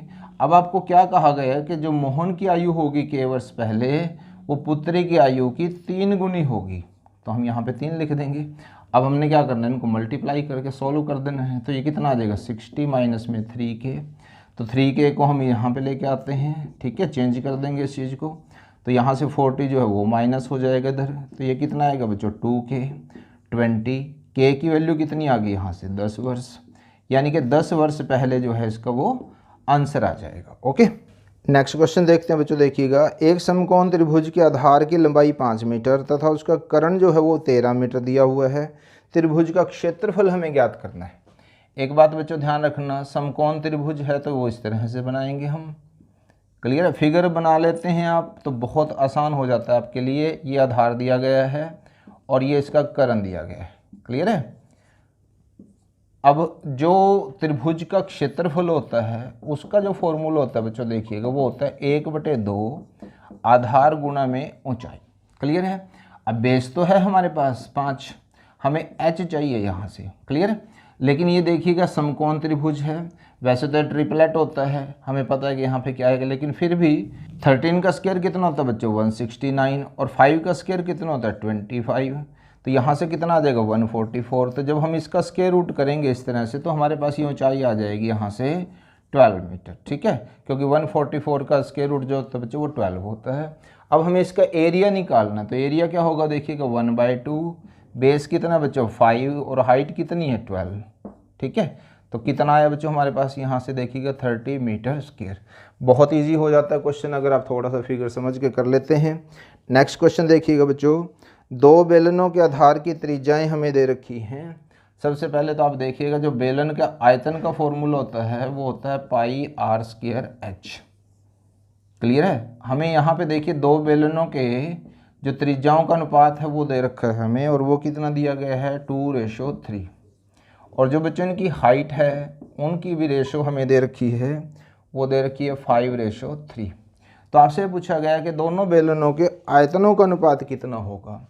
तो जब हम पहले बेलन की बात करते हैं तो उसका जो आयतन होगा वो ये वाला फॉर्मूला यूज करेंगे, जो दूसरा बेलन है उसके लिए हम ये वाला फॉर्मूला यूज करेंगे। ठीक है, पाई दोनों में है तो इसलिए कैंसिल हो जाएगा। अब r1 कितना बच्चों देखिएगा 2 है तो उसका स्क्वायर, और h कितना बच्चों देखिएगा इसमें 5, h यहाँ से 5 लेंगे। r2 कितना बच्चों देखिएगा 3 स्क्वायर, और h कितना h2 कितना बच्चों 3 है, तो 2 जा कितना होते हैं 4, 5 से मल्टीप्लाई करेंगे 20, इसी तरह से 3 3 जा 9 तो 27। यानी कि जो उनका आयतन है बच्चों उनका जो रेशो आएगा हमारे पास वो कितना आ जाएगा 20:27। 2 क्वेश्चन बच्चों हम और डिस्कस करते हैं। देखिएगा 3 sin 35 बाय में cos 55 माइनस में 2 cos 43 बाय में sin 47। आपने इनकी वैल्यू फाइंड आउट करनी है। ऐसे क्वेश्चनों को बच्चों बहुत डिटेल में जाने की ज़रूरत नहीं है, आप सिर्फ एक पेयर देख लीजिएगा कि अगर इस तरह से साइन और कोस का जो एक पेयर दे रखा है आपको, इसी तरह से टेंजेंट और कोट थीटा 2, ध्यान से समझ लें ज़रा आप इसको, और इसी तरह से अगर सिकेंट थीटा और कोसिकेंट थीटा का एक पेयर आपको दे रखा है। सिर्फ आपने एक भी चीज़ का ध्यान रखना कि थीटा 1 और थीटा 2 की जो वैल्यू है वो आपके पास दोनों की मिला के 90 डिग्री का एंगल बनना चाहिए। क्लियर है। तो आप क्या कर सकते हैं बच्चों, इसमें जैसे साइन है इसको आप कोस लिख सकते हैं इस एंगल के साथ, और अगर इस कोस को चेंज करना चाहें तो आप यहाँ लिख सकते हैं साइन और इस एंगल के साथ। बहुत ईजी है, ध्यान से समझ लीजिएगा। इसका मतलब इसकी जो वैल्यू है वो कितनी होगी, अगर हम इसमें से कोस को चेंज करें तो हमारे पास यहाँ पे क्या आ जाएगा बच्चों देखिएगा sin 35, यानी कि ये वैल्यू आपके पास 1 बन जाती है। तो इसी तरह से यहाँ से देखिएगा अगर हम इस कोस को चेंज करना चाहें तो क्या लिख सकते हैं sin 47, और यहाँ पे क्या लिख सकते हैं sin 47। क्लियर। एक को चेंज करना बस आपने। कैंसिल हो गया बच्चों, देखिए ये कैंसिल हो गया, तो 3 माइनस में 2 कितना हो गया बच्चों 1, यानी कि ऑप्शन ए आंसर आ जाएगा। तो आपने ध्यान ये रखना है कि साइन और कोस का आपस में पेयर होना ज़रूरी है, टेंजेंट कोट के साथ और सिकेंट कोसिकेंट के साथ। सिर्फ इतना ध्यान रख लीजिएगा कि दोनों एंगल का जो टोटल है कि वो 90 आता है कि नहीं। ओके, तकरीबन ये क्वेश्चन इसी टाइप से आते हैं। अब ये देखिएगा एक और बहुत इंपॉर्टेंट क्वेश्चन है बच्चों, x प्लस में 1/x = 2। आपको इनकी वैल्यू फाइंड आउट करनी है। ठीक है। फर्स्ट लुक में ऐसा लगता है कि इस क्वेश्चन में कोई आइडेंटिटी यूज करनी पड़ेगी, हम तब जाके इसको करेंगे, लेकिन ऐसे क्वेश्चनों को हम थोड़ा सा ट्रायल मेथड से भी कर सकते हैं। अगर देखिएगा हम यहाँ पे x की वैल्यू 1 पुट करके देखें, क्या देखें बच्चों, ध्यान से देखिएगा, यहाँ पे 1 प्लस में 1/1, तो इसका मतलब 1 + 1 कितना हो गया 2, यानी कि राइट हैंड साइड में जो वैल्यू है 2 वो इसके इक्वल आ गई हमारे पास। ठीक है, तो हम x की वैल्यू को 1 पुट कर सकते हैं। इसी तरह से जब आप यहाँ पे वैल्यू पुट करेंगे, ठीक है, और आपको पता है कि स्क्वायर रूट में अगर 1 होगा तो उसकी वैल्यू 1 होती है, तो ये भी 1 है, तो 1 + 1 कितना आंसर आएगा बच्चों, इसका 2 आंसर आ जाएगा। ठीक है, इतनी बात। और इसी तरह से देखिएगा, अब इसको देखिएगा, जो आपको दिख रहा था कि इसमें कैसे फॉर्मूला यूज करेंगे, इसमें भी सेम मेथड होगा। तो x की वैल्यू जो है बच्चों यहाँ पे 1 पुट कर देंगे हम, ठीक है, और हमारा आंसर जो है वो आ जाएगा। समझ पा रहे हो इस बात को? तो 1 की तो जो मर्जी वैल्यू हो तो आंसर आपके पास 1 ही आता है। सो 1 + 1 कितना हो जाएगा 2, that will be easy for you. Okay, तो आप देखिए बच्चों, अगर आप इसको सोच रहे हैं कि इसको एलसीएम मेथड से करेंगे तो बहुत ही लंबा क्वेश्चन हो जाएगा और टाइम कंज्यूमिंग होगा और पॉसिबल भी नहीं रहेगा आपके लिए कैलकुलेशन करनी। जब कभी कोई भी बच्चों इस तरह का क्वेश्चन आए तो हमेशा एक बात ध्यान रखिए, उसमें कोई ना कोई कंसेप्ट ऐसा यूज हो रहा होगा जिससे उस क्वेश्चन को बहुत ईजी वे में हम कर पाएँ। अब देखिए बच्चों, इसको लिखने का तरीका थोड़ा सा चेंज करेंगे और ये क्वेश्चन आपके लिए विदिन सेकंड में इसका आंसर आ जाएगा। पहले बच्चों हम इसकी बात करते हैं 1/20 की, क्योंकि ये पैटर्न हम इसमें सारे में अप्लाई करेंगे। यहाँ देखिएगा 1/20 को ध्यान से देख लो बच्चों ज़रा, इसको हम इस क्वेश्चन को, जो ये 1/20 है इस क्वेश्चन में, इसको हम ऐसे भी लिख सकते हैं। और इसी चीज़ को बच्चों अगर हम इस वे में लिखें तो आप देखिएगा यहाँ से भी यही बात है, कैसे होगी देखिएगा। ये तो ठीक है, 5 गुना में 4 आपके पास 20 आ जाएगा, लेकिन ये क्या किया हमने देखिएगा ज़रा, अगर आप इसका एलसीएम लेते हैं तो एलसीएम कितना आएगा 5 × 4, यहाँ से 5 और यहाँ से 4, तो 5 में से 4 गया तो कितना आया बच्चों 1 आया, यानी कि इसको हम इस वे में भी लिख सकते हैं। तो अब देखिएगा ये क्या पैटर्न सारे फॉलो करते हैं आगे, 1/9 को छोड़ दीजिएगा। यहाँ पे देखिएगा बच्चों ये 4 × 5 है, ध्यान से समझ लो ज़रा, बस फिर आप डायरेक्ट कर पाओगे इसको। ये 5 × 6 है और ये 6 × 7, देखिएगा ये सभी फॉलो कर रहे हैं इस पैटर्न को। ठीक है बच्चों, ध्यान से देख लो ज़रा इसको। तो जैसे हमने 1/4 इसको 4 × 5 को इस वे में लिखा था, तो हम सभी को इसी वे में लिखते चले जाएंगे। और यहाँ से क्या होगा देखिएगा बच्चों, 1/9 ऐसे रह जाएगा, यहाँ से 1/4 - 1/5, और इसी पैटर्न को हम आगे भी इसी वे में लिखते चले जाएंगे। ध्यान से देख लो ज़रा, सभी में पैटर्न ही फॉलो हो गया ऐसे। अब इसका बेनिफिट हमें क्या मिलेगा वो देखो, सबसे पहले तो बेनिफिट क्या होगा। यहाँ देखिएगा ये बच्चों 1/5 है और ये 1/5 है, ये माइनस में ये प्लस में, तो ये कैंसिल होगी टर्म। इसी तरीके से ये टर्म भी कैंसिल होती चली जाएंगी। तो आप देख रहे होंगे ये सारी टर्म्स कैंसिल हो गई, हमारे पास बची तो सिर्फ ये टर्म्स और एक लास्ट टर्म। तो ये माइनस के 1/9 है और ये प्लस के 1/9 है, इन दोनों को भी कैंसिल कर देते हैं। तो क्या बचा बच्चों आपके पास, सिर्फ 1/4। देखिएगा कितना इजी ये क्वेश्चन अब आपके लिए हो गया। तो इसका आंसर कितना है 1/4। एग्जाम में इतना करने की जरूरत नहीं, एक बार प्रैक्टिस आपको समझ में आ गया है क्वेश्चन, तो प्रैक्टिस कीजिए को डायरेक्ट कर लीजिएगा। अब देखिएगा इसमें बच्चों दूसरी टाइप आई हमारे पास, क्या इसी यही रूल इसमें भी फॉलो होता देखते हैं पहले। तो अगर हम इसको यहाँ पे ब्रेक करते हैं बच्चों, देखिएगा 3 × 5, 5 × 7, 7 × 9, 9 × 11 और 11 × 13। ठीक है, इसमें और इस क्वेश्चन में क्या फ़र्क है, यहाँ देखिए बच्चों गैप जो था यहाँ पे 1 था और यहाँ पे जो गैप है यहाँ पे 2 है। ठीक है, हालांकि इन क्वेश्चनों के ऊपर हमने एक क्लास और अलग से बनाई हुई है, जैसा आप देख रहे हैं, तो आप उस क्लास को वहाँ से देखकर इस तरह इस टाइप के जितने भी क्वेश्चन हो सकते हैं आप वो वहाँ से प्रैक्टिस कर सकते हैं। अब यहाँ देखिए बच्चों इसमें गैप आया है, गैप कितने का हो गया बच्चों 2 का हो गया। क्लियर है, तो इस तरह से हम इसमें थोड़ा सा चेंज करेंगे। क्लियर है, आप क्या समझेंगे यहाँ से देखिएगा, इसको काउंट कर लो सबसे पहले, कितने हुए बच्चों 5 हैं, कितने हैं ये 5, तो वो यहाँ पे लिख दीजिएगा। ठीक है, जब इस तरह का गैप कोई भी हो, चाहे 2 का हो 3 का हो कुछ भी हो, आपने क्या करना ध्यान से समझ लो ज़रा, सिर्फ फर्स्ट लेना है और लास्ट लेना है। ध्यान से समझो ज़रा इसको, हमने इनको काउंट कर लिया कितने थे, ये 5 लिख दिया यहाँ पे, और फर्स्ट और लास्ट ऐसे मल्टीप्लिकेशन में लिख देना आपने, तो ये 5 आए 39 जो है वो इसका आंसर आ जाएगा। जब कभी भी गैप हो यहाँ पे 1 हो तो आपने इस वे से इसको कर लेना है। आई होप ये समझ में आ रहा होगा। हमेशा की तरह बच्चों ये 2 क्वेश्चन हम आपके लिए और दे रहे हैं, इन दोनों क्वेश्चंस का जो आंसर है वो निकाल के अपने कमेंट बॉक्स में लिखना है। और जो ये वीडियो है, अगर आपको प्रॉब्लम आती है तो आप इस क्लास को ज़रूर देखिएगा और इस क्लास से आप आइडियाज़ लेकर इन क्वेश्चनों को सॉल्व कीजिएगा। नेक्स्ट क्वेश्चन देखिएगा बच्चों। सोहन ने अपनी घड़ी 5% हानि पर बेची। यदि वह इसको 27 रुपये अधिक में बेचता तो उसे 7% का लाभ होता, तो घड़ी का क्रय मूल्य ज्ञात कीजिएगा। अब देखिएगा बच्चों, हमें यहाँ पे ध्यान रखना है कि जो लॉस है बच्चों वो कितना है 5% और जो प्रॉफिट है वो कितना है 7%। ठीक है, आप क्या करेंगे, जब कभी ऐसे क्वेश्चनों में लॉस और प्रॉफिट हो तो दोनों को प्लस कर दीजिएगा। ये कितना हो गया बच्चों 12%। ठीक है, अब 12% जो है कितना फ़र्क दिखाया गया आपको 27 रुपये अधिक, कि अगर वो 5% हानि की बजाय 7% लाभ पर बेचता तो उसको 27 रुपये अधिक मिलते। यानी कि जो 12% है बच्चों ये किसके इक्वल आया हमारे पास 27 के। तो यहाँ से आप 1% की वैल्यू निकालिएगा और 1% की वैल्यू कैसे निकालेंगे, हम बाय में कर देंगे। और टोटल बच्चों हमेशा 100% होता है, ये बात ध्यान रखिएगा। तो 100 से हम इसको यहाँ पे और मल्टीप्लाई करते हैं, उसके बाद आपने क्या करना बच्चों, इसको कैंसिल करना है। ठीक है, तो कैंसिल करने के बाद हमारे पास यहाँ पे आया बच्चों देखिएगा 225 रुपीज़। ये जो है बच्चों उस घड़ी का मूल्य होता। ठीक है, अब दूसरी बात बच्चों क्या है, इसको हम थोड़ा सा डायरेक्ट वे में और भी कर सकते हैं। यहाँ तक आई थिंक समझ में आ रहा होगा। अगर लॉस और प्रॉफिट हो तो हमने क्या करना बच्चों प्लस, लेकिन ध्यान ये रहे कि अगर दोनों जगह प्रॉफिट हो या दोनों जगह लॉस हो तो हमेशा आपने इनको माइनस करना है, इतना का ध्यान रखिएगा। इसको अगर एक फॉर्मूले से हम बात करें तो शॉर्टकट में भी आप इसको कर सकते हैं, कम या ज़्यादा, जो भी आपको कम या ज़्यादा दिया गया है उसको आप यहाँ पे लिखेंगे। ठीक है, और नीचे क्या करेंगे बच्चों देखिएगा कि अगर प्रॉफिट एंड लॉस है तो आप प्लस कर दोगे, और अगर प्रॉफिट है दोनों जगह पे तो आपने माइनस करना है, यानी कि डिफरेंस लेना है। और अगर दोनों जगह पे लॉस है तब भी आपने नीचे डिफरेंस लेना है। और यहाँ पे क्या आएगा बच्चों देखिएगा 100 आ जाएगा। तो इसी क्वेश्चन को हम कैसे कर सकते हैं, देखो 27, अब 5 और 7 जो है उनको प्लस करो तो कितना है बच्चों 12 आया, और यहाँ पे क्या है 100। तो बिल्कुल यही क्वेश्चन हो गया देखिएगा। तो ये आप थोड़ा सा डायरेक्ट में भी जा सकते हैं, इसकी प्रैक्टिस कर लें आप।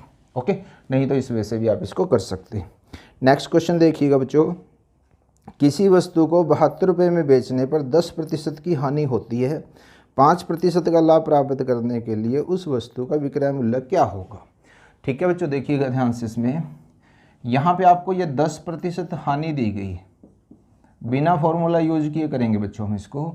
अगर हम किसी चीज़ को 10% हानि पर बेचते हैं तो इसका मतलब क्या है बच्चों, वो 90% में बेची हमने। ठीक है ना, इतनी बात ध्यान से समझो ज़रा। अगर 10% हानि है, यानी कि 100 रुपये की कोई चीज़ है, 10 रुपये कम में बेच रहे हैं, तो कितने में बेच रहे हैं हम उसको, 90 रुपये में बेच रहे हैं। तो यहाँ से देखिएगा 90% में हमने उसको बेचा, अगर 10% लॉस है, लेकिन एक्चुअल में वो कितने में बेची बच्चों, हमने 72 में बेची है। तो यहाँ से हम 1% निकाल लेते हैं, और 1% कैसे निकालेंगे, 72/90। ठीक है, इतनी बात। अब देखिएगा यहाँ पे 5% जो है आगे वो लाभ में बेचना चाहते हैं, समझ रहे उस बात को, 5% लाभ में। तो 5% लाभ का मतलब क्या है कि 100 की चीज़ वो कितने में बेचेंगे, 105 में। तो यहाँ से हम डायरेक्ट ये वैल्यू निकाल लेंगे। अब हमारे पास आंसर आ जाएगा भी वो कितने में बेची जानी चाहिए। तो जब बच्चों हम इसको कैंसिल करते हैं तो कैंसिल 18 के टेबल पे चला गया, यहाँ से 21, तो कितने रुपीज़ आए बच्चों, ये देखिएगा 84, यानी कि 84 रुपीज़ में उसको बेचने पर 5% लाभ होगा। आई थिंक ये समझ में आ गया होगा। तो इसमें ना बच्चों हमने क्रय मूल्य विक्रय मूल्य कोई फॉर्मूला यूज़ नहीं किया, तो डायरेक्ट ऐसे क्वेश्चनों को आप इस वे से भी निकाल सकते हैं। नेक्स्ट क्वेश्चन देखिएगा बच्चों। एक चुनाव में 2 उम्मीदवारों में से एक ने कुल मतों में से 30% प्राप्त किए, किंतु वह 210 मतों से हार गया। कुल मतों की संख्या ज्ञात कीजिएगा। ये क्वेश्चन बच्चों बहुत ज़्यादा रिपीटेड क्वेश्चन है, इसमें फिगर्स बदल जाती हैं। अब देखिएगा जो हारा है हम उसको L से डिनोट कर लेते हैं कि जो लूजर है। अब टोटल बच्चों हमेशा होता है 100%, क्या होता है 100%। तो अगर हारने वाले कैंडिडेट को 30% वोट मिले हैं तो जो जीतने वाला कैंडिडेट है उसको कितने प्रतिशत वोट मिले, 70% वोट मिले। अब देखिएगा जो हार और जीत का फ़र्क है वो दोनों का अंतर ही तो है इनका, यानी कि जो ये 40% वोट कम मिले हैं वो किसके बराबर दे रखे हैं, 210 के बराबर दिए हुए हैं। तो यहाँ से बच्चों 1% हम निकालेंगे, तो 1% के लिए क्या करना पड़ेगा बच्चों, हमें 40 से डिवाइड करना पड़ेगा। और टोटल कितना होता है बच्चों, देखिएगा 100% होता तो हम इसको 100 से यहाँ पे मल्टीप्लाई कर देंगे। क्लियर है इतनी बात? तो जब हम इसको 100 से मल्टीप्लाई करेंगे तो आंसर देखिएगा क्या बनता है बच्चों हमारे पास 525, यानी कि टोटल वोट्स आए हमारे पास। ठीक, नेक्स्ट क्वेश्चन देखिएगा बच्चों, किसी व्यक्ति के वेतन में पहले 20% की वृद्धि हुई, फिर उसमें 20% की कमी हुई, उसके वेतन में कितने प्रतिशत का परिवर्तन हुआ? इस क्वेश्चन को देखिएगा बच्चों ध्यान से ज़रा, यहाँ पे आपको बहुत इंपॉर्टेंट पॉइंट बताने जा रहा हूँ। अगर सेम चीज़ बढ़े और सेम चीज़ घटे तो इसका मतलब जो है वो हमारे पास जो रिजल्ट आएगा वो ये आएगा, और ये हमेशा कमी होगी। ये बच्चों बहुत बार क्वेश्चन इस तरह का आता है, ध्यान से समझ लो जरा। इसमें 3-4 क्वेश्चन आपको कराऊंगा टाइप में। सेम चीज़ बढ़े सेम चीज़ घटे तो हमेशा क्या होगा, पूरे सौदे पर ये कमी होगी x² बाय में 100, यानी कि ये आपका आंसर होगा इस तरह से। अभी एग्जाम्पल से समझ लेते हैं। क्या कहा गया था बच्चों, देखिएगा 20% तो इंक्रीज किया और 20% ही डिक्रीज कर दिया, यानी कि 20% उसकी जो आय है वो बढ़ाई और फिर 20% ही कम कर दी। अगर आप सोच रहे हैं 20 बढ़ी 20 कम हुई और कोई फ़र्क नहीं होगा, ऑप्शन तकरीबन ये फर्स्ट मिल जाता है कि कोई परिवर्तन नहीं होगा, तो बच्चों वो आंसर बहुत ही गलत है। ध्यान से समझ लें ज़रा। तो इस तरह के क्वेश्चन जो कोई भी होगा उसका आंसर हमें इस तरह से निकालना है। ठीक है, ध्यान से समझो ज़रा। ये 20 × 20 का मतलब क्या होता है बच्चों, देखिएगा 400, यानी कि हमें इसका स्क्वायर करना है, और बाय में कितना है 100, तो यहाँ से हमेशा 4% की कमी आएगी। क्लियर है? अब मैंने आपको कहा था कि 2-3 क्वेश्चन में इसमें और कराता हूँ। सपोज करो कि यहाँ पे बच्चों दे दे वो 15% का इंक्रीमेंट और 15% का ही डिक्रीज। एक में 15% बढ़ा दिया और 15% ही कम कर दिया, तो फिर हम इसको कैसे करेंगे? 15 का स्क्वायर कितना होता है बच्चों, देखिएगा 225 और बटे में 100, तो इसका मतलब क्या आएगा 2.25। अब ये हमेशा ध्यान रखना बच्चों, ये कमी आएगी, और सेम आंसर में एग्जामिनर आपको क्या दे सकता है, वृद्धि दे सकता है। ये क्वेश्चन का आंसर आपने निकालना है 19% की कमी और 19% की वृद्धि। इसका आंसर आप कमेंट बॉक्स में लिखिएगा। ओके, नेक्स्ट क्वेश्चन देखिएगा बच्चों, ए बी से 3 गुना उत्तम कारीगर है, वह किसी कार्य को करने में बी से 10 दिन कम समय लेता है, बी कार्य को कितने दिनों में करेगा? देखिए बच्चों, इसमें हमने ए और बी लिया इस तरह से। सबसे पहले आपको क्या दिया गया है, क्षमता दे रखी है। क्षमता का मतलब क्या होता है बच्चों, एफिशिएंसी। ठीक है, अब यहाँ पे आपको ये कहा गया है कि जो ए है वो बी से 3 गुना ज़्यादा सक्षम है किसी काम को करने में। इसको मैं भी समझाता हूँ आपको, ध्यान से देखें कि अगर हम बी को 1 माने तो ए क्या है वो बच्चों 3 हो जाएगा। इसको किस तरीके से करते हैं देखिएगा ज़रा, एग्जाम्पल को समझ लीजिएगा। सपोज करो कि हमें 3 ईंटें उठा के कहीं पे रखवानी है ए और बी से। ए जो है वो एक बार में 3 ईंट उठा सकता है और बी जो है वो एक बार में 1 ईंट उठा सकता है। इसका मतलब क्षमता की जो बात हम कर रहे हैं वो समझ लीजिएगा। अब यहाँ पे देखिएगा ए जो है वो 3 ईंटें एक बार में उठा के ले जा सकता है, तो अगर मैं दिनों की बात करूँ तो उसको कितना टाइम लगेगा, एक बार में ले जाएगा वो। और बी जो है वो उसको 3 चक्कर लगाने पड़ेंगे, या अगर दिनों में कन्वर्ट करें इसको तो उसको 3 दिन लगेंगे। ठीक है, एक दिन में 1 ईंट लेके जा रहा है तो 3 दिन लग जाएंगे। ध्यान से समझ लो। अब इसके लिए इजी क्या रहेगा, हमेशा जब कभी ऐसा क्वेश्चन आए, क्षमता लिख दिया आपने बच्चों, तो इनको आपने इस तरह से लिख देना है, इस वैल्यू को यहाँ पे और इस वैल्यू को यहाँ पे। तो ये हमारे पास क्या आ जाएंगे, दिन। यानी कि किसी काम को करने में ए को अगर 1 दिन लगता है तो बी को 3 दिन लगेंगे, क्योंकि इसकी क्षमता जो है इससे 3 कम है। ठीक है, या यूँ कह लो कि जो ए की क्षमता है वो बी से 3 गुना ज़्यादा है। अब जो देखिएगा आपको अंतर दिया गया है वो 2 दे रखा है, लेकिन एक्चुअल में अंतर कितना है बच्चों, देखिएगा 10 है। तो यहाँ से 2 किसके इक्वल जाएगा, 10 के। तो 1 की वैल्यू निकाल लेंगे हम यूनिट डिजिट में, तो कितना है बच्चों, देखिएगा 5। इसका मतलब क्या है, जो ए है वो काम को कितने दिन में करेगा, 5 दिन में करेगा, और जो बी है वो काम को कितने दिन में करेगा, 15 दिन में करेगा। ठीक है, और देखिए 15 में से 5 निकालिए तो 10 दिन का अंतर आपका आ जाता है। नेक्स्ट क्वेश्चन देखिएगा बच्चों, एक व्यक्ति के पास 100 किलोग्राम चीनी थी, जिसका कुछ भाग उसने 7% लाभ पर तथा बाकी 17% लाभ पर बेच दिया। ऐसा करने से उसे संपूर्ण पर 10% लाभ हुआ, तो 7% लाभ पर उसने कितनी चीनी को बेचा था। ये क्वेश्चन भी बच्चों बहुत बार रिपीट होता है। इसको हम एलिगेशन मेथड से करेंगे। देखिएगा पहला भाग जो है वो 7% पे है और दूसरा भाग जो है वो 17% लाभ पर बेचा गया है, और कुल पर लाभ जो है बच्चों वो 10% हो रहा है। तो जब कभी कोई क्वेश्चन आए कि एक भाग इस प्रतिशत पे, दूसरा भाग इस प्रतिशत पे, और सारे सौदे पर भी लाभ या हानि कुछ भी दे रखा हो, तो उसको आप देखिएगा, लाभ होगा तो प्लस में चला जाएगा हमारा, क्योंकि पूरे सौदे पर लाभ हो रहा है। उसके बाद बच्चों आपने इस वे से इसको करना है। 17 में से 10 गए, कितने होते हैं बच्चों? 7, घटा दीजिएगा, और लेनी बच्चों वैल्यू पॉजिटिव है, ठीक है, इतनी बात। अब यहाँ से देखिएगा 7:3 है, तो इसका मतलब अनुपाती योग कितना हुआ? 10 हुआ। 10 किसके बराबर दे रखा है बच्चों? यहाँ पे 100 किलोग्राम के बराबर दे रखा है। तो हम यहाँ से 1 यूनिट की वैल्यू निकालेंगे तो कितनी आएगी? 10। अब आपसे क्या पूछा गया, ये बात ध्यान रखिएगा, ये इसको रिप्रेजेंट करेगा और ये इसको रिप्रेजेंट करेगा। तो आपसे पूछा गया कि 7% पर कितना भाग हमने चीनी का बेचा था। तो इसका मतलब क्या है, देखिए 70 आ जाएगा, 7 से गुणा कर दीजिएगा, और 3 पे कितना है बच्चों? 30 आ जाएगा। क्लियर है? आई थिंक ये समझ में आ रहा होगा। इसको बच्चों हम इस तरीके से भी कर सकते हैं, अभी 7% पर निकालना है तो कुल इंटू में जो अनुपात में हिस्सा वो आ जाएगा, और नीचे क्या लिखते हैं हम? अनुपाती योग। कुल इंटू में अनुपात में हिस्सा और बटे में अनुपाती योग, तब भी हम इस क्वेश्चन को इस तरह से कर सकते हैं। नेक्स्ट क्वेश्चन देखिएगा बच्चों, दो संख्याओं का अनुपात दिया गया हमें 2:3, उनका लघुत्तम समापवर्त यानी कि एलसीएम 72 है, तो संख्याओं का महत्तम समापवर्तक यानी कि एचसीएफ हमें फाइंड आउट करना है। तो यहाँ देखिएगा बच्चों, इसमें क्या दे रखा है हमें? दो संख्याओं का अनुपात 2:3 दिया गया है, और जो एलसीएम है यानी कि लघुत्तम समापवर्त्य है वो हमें दे रखा है 72।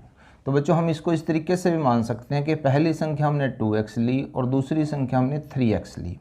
तो जो ये x है, ठीक है ना, इतनी बात, ये x है, ये होगा आपका HCF, ठीक। और हम जानते हैं कि दोनों संख्याओं का गुणनफल जो होता है वो HCF और LCM की मल्टीप्लिकेशन के इक्वल होता है, ठीक है बच्चों, इतनी बात ध्यान रखिएगा। अब यहाँ से क्या आएगा बच्चों? देखिएगा 2x इंटू में 3x, और यहाँ से x इंटू में 72। तो x के साथ x की वैल्यू कैंसिल होगी, और यहाँ से जब आप इसको कैंसिल करते हैं तो x की वैल्यू कितनी आ जाएगी बच्चों? आपके पास 12। और ये किसके इक्वल है बच्चों? HCF के इक्वल है। आई थिंक समझ में आ रहा होगा। नेक्स्ट क्वेश्चन देखिएगा बच्चों, दो संख्याओं का महत्तम समापवर्तक यानी कि HCF उनका 11 है तथा उनका लघुत्तम समापवर्तक यानी कि जो LCM है वो 7700 है। यदि उनमें से एक संख्या 275 है तो दूसरी संख्या क्या होगी? तो यहाँ पे देखिएगा बच्चों, एक संख्या में दे रखी है P, हम इसको ले लेते हैं, दूसरी संख्या Q हमें निकालनी है, और HCF जो है वो 11 दिया गया है, और जो LCM है वो 7700 दे रखा है। तो हम इसी फॉर्मूले को यूज करेंगे इसमें, ठीक है ना, इतनी बात। तो इसका मतलब क्या है, देखो यहाँ से P और Q, HCF और LCM, यानी कि इन दोनों की मल्टीप्लिकेशन अगर मैं इसको ऐसे लिखूँ 275 गुना में Q और 11 गुना में 7700, ठीक है। तो हम इसको कैंसिल कर सकते हैं बच्चों, यहीं पे देखिएगा। तो जब हम इसको कैंसिल करते हैं तो कितना आता है? 25, और यहाँ से हम इसको कैंसिल करते हैं तो यह आता है 308, यानी कि जो दूसरी संख्या वो कितनी होगी? 308। बहुत ईजी क्वेश्चन आपके लिए हो जाता है, पैटर्न को समझिएगा।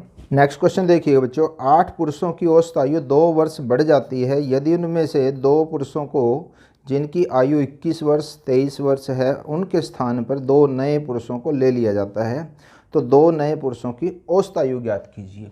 जब कभी भी बच्चों औसत की बात आए तो हमेशा संख्या को सबसे पहले देखिए, वो संख्या क्या कम हो रही है या ज़्यादा हो रही है। देखिएगा, 2 व्यक्ति गए हैं, एक की आयु 21 वर्ष थी और एक की आयु 23 वर्ष थी, यानी कि 44 वर्ष की आयु वाले दोनों व्यक्ति जो है वो चले गए, ठीक। अब हो क्या रहा है बच्चों? देखिएगा यहाँ से इन 2 के जाने से और इनकी जगह के 2 आने से, क्योंकि संख्या पे कोई फ़र्क नहीं पड़ा, तो 2 गए 2 आए हैं, ध्यान रखिएगा। इनकी 2 जो नए आए हैं उनकी वजह से क्या हुआ, जो औसत था वो 2 वर्ष बढ़ गया। औसत 2 वर्ष बढ़ने का मतलब क्या है कि हर एक व्यक्ति की जो आयु है वो 2 वर्ष इंक्रीज हो गई औसत के अनुसार, ठीक है, इतनी बात। तो इसका मतलब जो कुल इंक्रीज आया वो कितना आया बच्चों? 16 आया।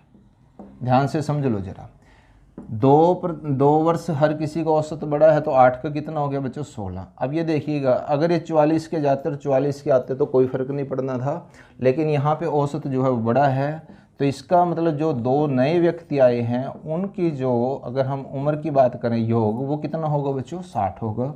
और औसत आपको पता है कि एवरेज जो निकालते हैं वो क्या निकालते हैं, क्या फॉर्मूला होता है उसका? योग बटे में संख्या, ठीक है ना, इतनी बात। तो यहाँ से देखिएगा 60 तो हमारे पास कितना आया? योग आया, और व्यक्ति कितने हैं? 2, तो इतना मतलब क्या है इसका बच्चों? देखिएगा 30 वर्ष जो है वो इसका आंसर आ जाएगा। ठीक है, नेक्स्ट क्वेश्चन देखते हैं बच्चों कि एक कार 40 किलोमीटर की चाल से कोई दूरी तय करने में 9 घंटे का समय लेती है, वही दूरी 60 किलोमीटर प्रति घंटे की चाल से चलने में वह कितना समय लेगी। अब देखिएगा बच्चों, स्पीड दे रखी है हमें कितनी, 40 किलोमीटर पर हार, और जो टाइम दे रखा है वो 9 घंटे दे रखा है। ठीक है, इतनी बात। तो इसका मतलब जो डिस्टेंस है यानी कि जो दूरी है वो हम कैसे निकालते हैं, किस फॉर्मूले से निकालते हैं, एस इंटू में टी। तो 40 इंटू में 9 तो कितना आ गया बच्चों, देखिएगा 360 किलोमीटर। ठीक, और दूसरी जो स्पीड दे रखी है, अब ये कहते हैं अभी 60 किलोमीटर प्रति घंटे की स्पीड से कितने टाइम में वो दूरी को तय करेगी कार। ठीक है, तो यहाँ पे हमें निकालना है समय। तो समय क्या होता है बच्चों, डिस्टेंस बाय में स्पीड। इसका मतलब क्या है, 360 बटे में क्या आ जाएगा बच्चों, 60 आ जाएगा। कैंसिल करोगे तो कितना आया बच्चों, 6 हार्स आंसर आ गया। ठीक है, इतनी बात। और दूसरा क्वेश्चन एक बच्चों और ले लेते हैं हम, इसमें देखिएगा किसी राशि पर 2 वर्षों के लिए, बहुत इंपॉर्टेंट क्वेश्चन है बच्चों ये, किसी राशि पर 2 वर्षों के लिए चक्रवृद्धि ब्याज 40.80 और साधारण ब्याज 40 रुपये है, तो ब्याज की दर ज्ञात कीजिएगा। यहाँ बच्चों देखिएगा, जो आपके पास चक्रवृद्धि ब्याज दे रखा है वो 40.80 है, और जो सिंपल इंटरेस्ट है बच्चों वो दे रखा है 40। तो सबसे पहले तो आप इनका डिफरेंस निकाल लीजिएगा, यानी कि ये जो आंसर आया आपके पास 0.80 जो इनका डिफरेंस आया, सबसे पहले तो ये निकालिएगा। अब एक फॉर्मूला दे रहा हूँ आपको, ज़रा ध्यान से देख लें इसको। जब कभी कोई ऐसा क्वेश्चन आए बच्चों, उसको निकालने का मेथड क्या है। ठीक है, तो जो हमारे पास रेट ऑफ इंटरेस्ट है वो निकालना हमने, यानी कि दर निकालनी है। तो ये अंतर होगा हमारा, ठीक है, और ये क्या होगा बच्चों, साधारण ब्याज। क्लियर है। तो यहाँ से देखिएगा इस फॉर्मूले में इसको रख दीजिएगा। 2 इंटू में डी कितना है बच्चों, 0.80 है, तो इसका मतलब क्या हो जाएगा बच्चों, 80 बाय में 100 हो जाएगा, और इंटू में 100। सिंपल इंटरेस्ट कितना बच्चों हमारा 40 है, जो साधारण ब्याज है 40 है, कैंसिल कर दीजिएगा इसको। तो यहाँ से कितना आया बच्चों, 4% जो है वो दर आ जाएगी। बहुत ही इंटरेस्टिंग क्वेश्चन है। आई होप बच्चों बाकी क्लासेज की तरह ये क्लास भी आपको बहुत अच्छी लगी होगी। सो लाइक शेयर कमेंट करना मत भूलिएगा। चैनल पर नए हैं तो सब्सक्राइब जरूर कीजिएगा, और नोटिफिकेशन बेल को जरूर प्रेस कीजिएगा ताकि हर वीडियो की नोटिफिकेशन आप तक मिलती रहे। Thanks for watching.